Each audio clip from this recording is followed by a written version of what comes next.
Let's get started in places like Japan and Hong Kong, where the virus had seemed to be contained. What's happening now? Yeah, Sherry, these are places there. The numbers are still much lower in places like Japan and in Hong Kong than we're seeing in even in U.S. states.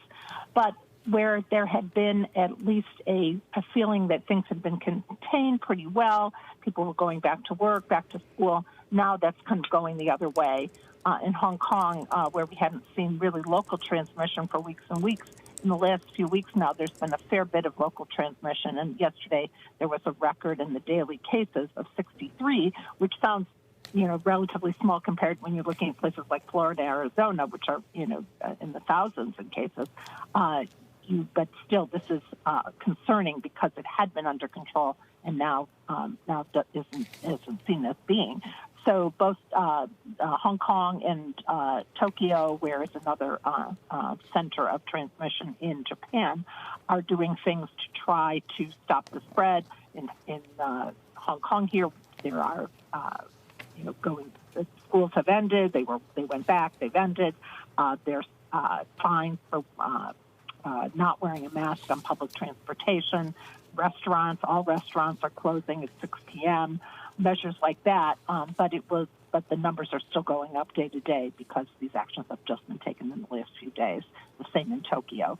Tokyo does not really have a work from home culture, which has been part of the issue there. It's very difficult to get people not to be in the office, and that's something that they're trying to work on as well, because of course that affects public transportation and the number of people who are on public transport.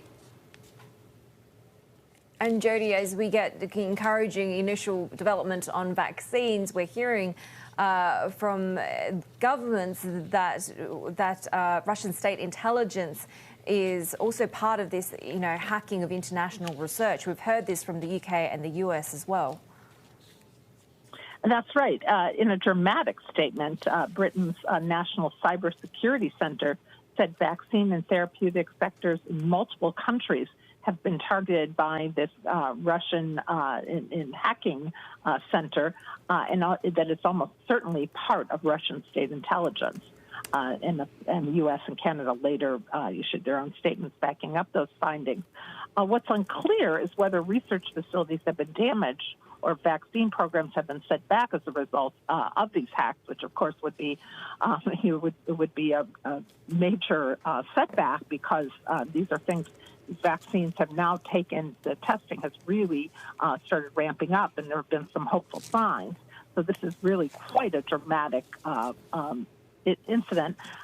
It comes at a delicate time also in geopolitics, with the U.S. election looming in the U.S. and the pandemic plunging the world's economy into recession. So it's quite a dramatic development.